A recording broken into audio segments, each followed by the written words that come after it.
Selamat datang di channel Gopal Bulet. Salam hobi. Oke teman-teman, balik lagi. Kita akan membahas kura-kura lagi, tepatnya kura-kura sulcata ya teman-teman. Nah, kali ini kita akan membahas tentang makanannya teman-teman. Nah, pasti teman-teman banyak yang kadang ini ya bingung. Sebenarnya kura-kura itu boleh makan apa aja, atau sebenarnya boleh gak sih kasih ini? Boleh gak sih kasih itu? Oke. Di sini saya akan sedikit berbagi seputar pengalaman saya untuk pemilihan pakan ya teman-teman. Nah, sebelum kita bicara lebih dalam teman-teman, saya akan menekankan nih, pasti dari teman-teman sekalian banyak yang ngasih makan menggunakan pelet khusus kura-kura ya teman-teman. Nah, kalau bagi saya itu nggak masalah teman-teman. Kalau bagi saya nggak masalah, cuman jangan setiap hari teman-teman, dan jangan yang diutamain. Dalam artian yang diutamain tuh teman-teman setiap hari dan dikasih selalu pelet, nggak pernah dikasih sayur gitu, atau dikasih sayurnya malah sebulan sekali itu. Jangan ya teman-teman. Itu kalau misalnya menurut saya teman-teman, ala Gopal teman-teman. Nah, oke, langsung aja kita bahas lebih dalam mengenai si makanan untuk sulcata ini teman-teman. Mau yang bayi, mau yang dewasa, itu kurang lebih sama ya teman-teman. Mungkin porsinya yang beda. Oke.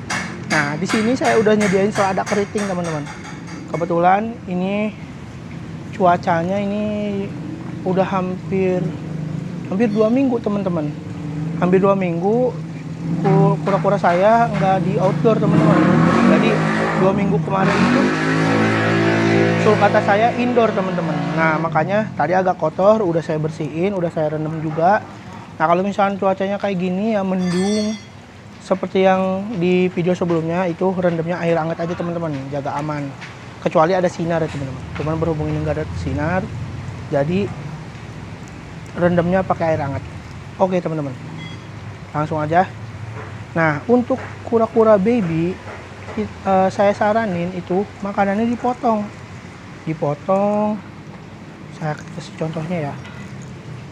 Nah, untuk yang masih baby saya saranin itu dipotong teman-teman ya. Oke, potong kecil-kecil. Karena yang saya enggak baby lagi teman-teman, jadi saya potongnya kasar. Cuman kalau misalkan masih baby, saya saranin potongnya kecil-kecil teman-teman. Kenapa? Biar dia gampang teman-teman makannya. Biar dia nggak kesulitan buat si ngunyahnya itu. Bukan ngunyah sih, dia ngambil gitu, nyuap, istilahnya nyuap gitu dia ke mulut dia. Karena dia kan paruh ya teman-teman. Dan kalau misalnya baby itu paruhnya masih belum tajam ya teman-teman. Jadi kadang kepotong, kadang enggak teman-teman. Nah, makanya teman-teman kalau misalkan baby itu potongnya kecil-kecil. Nah, jangan terlalu panjang juga teman-teman. Nanti kadang karena paruhnya belum tajam teman-teman, belum kuat, itu kadang nggak kepotong teman-teman. Biarpun selada yang keriting ini lembut gitu ya, nanti dia kadang makan panjang gitu. Nah, makanya ngideinnya itu dipotong kecil-kecil sesuai mulutnya aja gitu. Jangan sampai ada yang manjang-manjang gitu teman-teman. Nah, ini contohnya teman-teman ya. Kita taruh sini aja.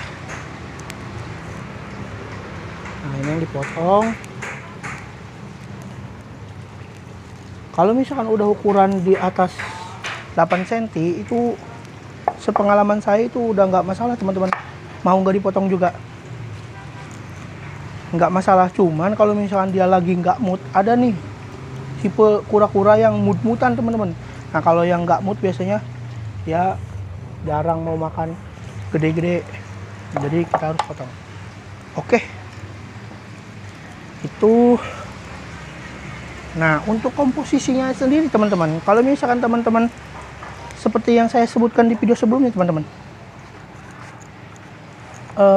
untuk porsi makannya ini karena saya nggak kebagian teman-teman, berhubung tahun baru. Oh iya, ini sebelum ngebahas lagi, selamat tahun baru ya teman-teman, 2023. Semoga harapan kita di tahun 2023 ini bakal kewujud teman-teman. Kita lupakan masa lalu, kita bangun masa depan. Oke. Nah, teman-teman, Nah, untuk porsinya sendiri teman-teman bisa sesuaiin dengan kura-kuranya. Teman-teman bisa sesuaiin dengan porsi kura-kuranya. Kalau misalnya teman-teman kura-kuranya banyak, teman-teman kura-kuranya besar, itu teman-teman bisa lebih banyak. Tuh, kayak gini teman-teman. Nah, untuk komposisinya teman-teman, seperti yang di video sebelumnya teman-teman, kalau bisa itu triple mix. Kalau saya teman-teman triple mix, tapi berhubung ini tahun baru, saya cuma dapat selada teman-teman. Pakcoy cesin itu habis, mungkin karena tahun baruan kali ya. Jadi orang-orang itu pada ini teman-teman, pada beli pakcoy untuk rebusan kayaknya ya. Untuk steamboat biasanya. Oke, nggak masalah teman-teman. Nah teman-teman, kalau misalnya satu jenis kayak gini nggak masalah, tapi nanti sore ganti teman-teman, ganti menu. Atau kalau misalnya tadi yang dijelasin, kalau misalnya teman-teman mau kasih pelet, nah dicampur sama sayuran juga teman-teman. Campur sama sayuran, itu peletnya 20%, sayurannya 80% teman-teman. Jadi jangan lebih banyak pelet ya teman-teman, tapi lebih banyak sayurnya. Nah, untuk teman-teman yang mau kura-kuranya bisa makan pelet, itu harus dibiasain teman-teman. Nah, pengalaman saya itu kura-kura yang masih bayi itu jarang mau makan pelet teman-teman. Atau ada juga sih yang kura-kura yang malah lebih suka makan pelet dibanding makan sayur. Nah, maka dari itu teman-teman, untuk ngebiasain mereka itu dicampur aja. Kalau misalnya teman-teman niatnya emang mau ngasih pelet, itu dicampur antara sayur sama peletnya. Nah, untuk peletnya sendiri saya tekankan ya teman-teman, untuk membeli si pelet khusus kura-kura darat teman-teman.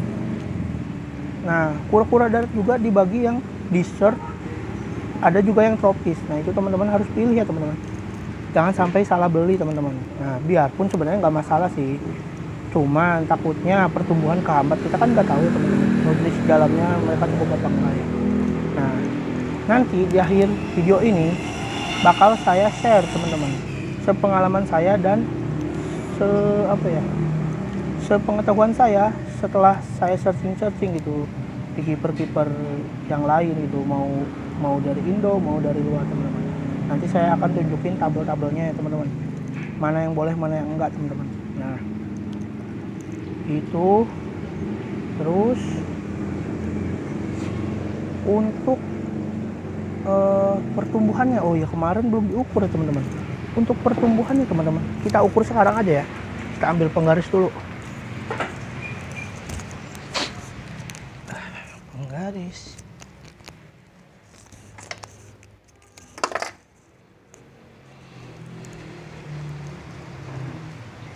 Nah, kita akan ukur teman-teman. Oke, ini yang lagi bertelur ya. Kita akan ukur. Oke. Ini di 14 cm teman-teman. Ini di 14 cm. Yang ini 14,5 teman-teman. Oke. Sama berarti seperti yang video sebelumnya saya sebutkan. Nah, ini 18,2 teman-teman. 18,2. Oke. Nah, untuk pertumbuhannya sendiri teman-teman, jangan heran ya teman-teman kalau misalkan ada kura-kura kita yang lama tumbuh, ada yang cepat tumbuh. Nah, ini sebenarnya satu generasi teman-teman. Menurut sellernya sih gitu ya teman-teman. Ini satu generasi. Cuman yang ini karena dia rakus banget teman-teman, itu tumbuhnya beda sampai 4 cm ya teman-teman. Dari umurnya padahal sama gitu. Mungkin waktu netasnya mungkin beda jam kali ya. Nah, cuman tapi kan di hari yang sama pasti biasanya. Atau beda hari pun nggak bakal beda seminggu ya teman-teman. Biasanya sih seperti itu. Nah, tapi ini beda jauh ukurannya teman-teman.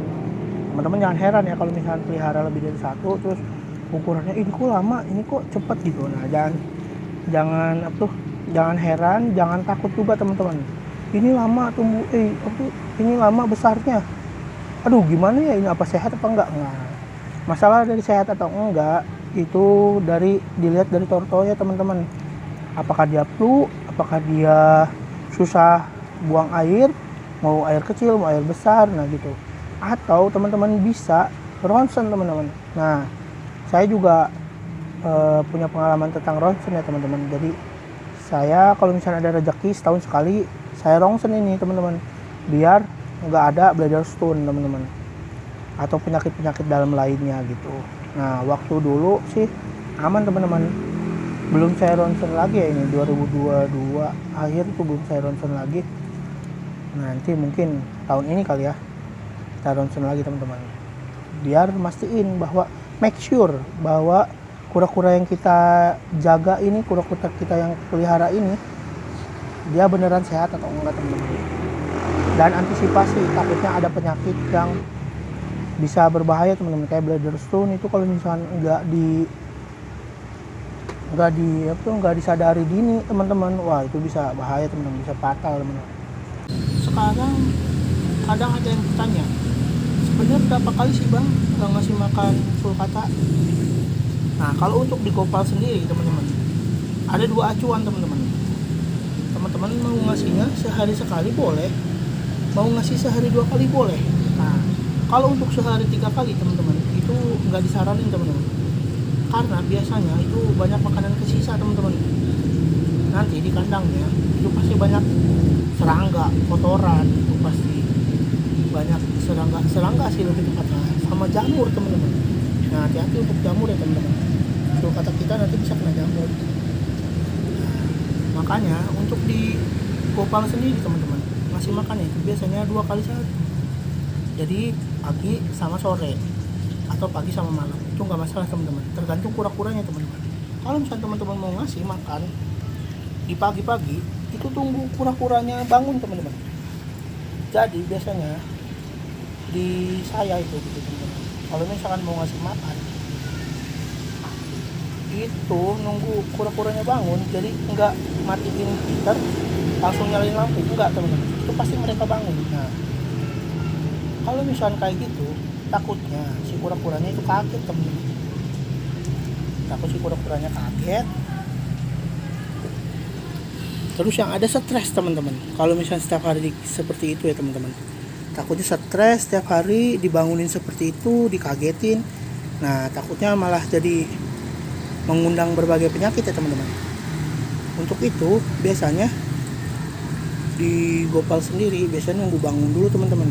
Nah, kalau misalnya ngasih makannya malam, yang keduanya itu malam, itu dilihat teman-teman. Kalau misalnya mereka udah tidur, ya udah besok lagi aja gitu ngasihnya. Kalau misalkan mereka masih pada bangun, oke, nggak masalah teman-teman, langsung aja kasih.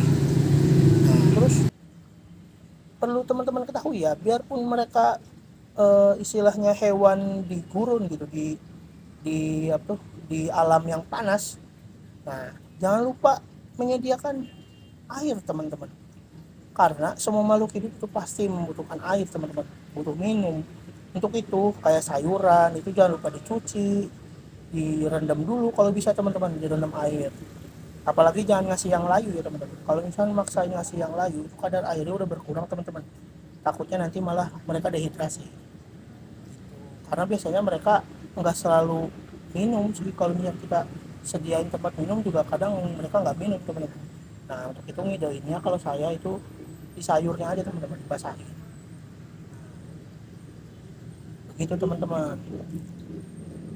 Oke, mungkin segitu aja seputar makanan teman-teman.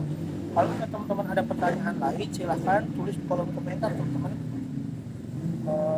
Di akhir video ini bakal saya share itu makanan apa saja yang boleh dan yang tidak boleh teman-teman, atau makanan apa saja yang seharusnya diberikan atau jarang diberikan. Like jika suka, dislike jika tidak suka, share bila bermanfaat. Terima kasih.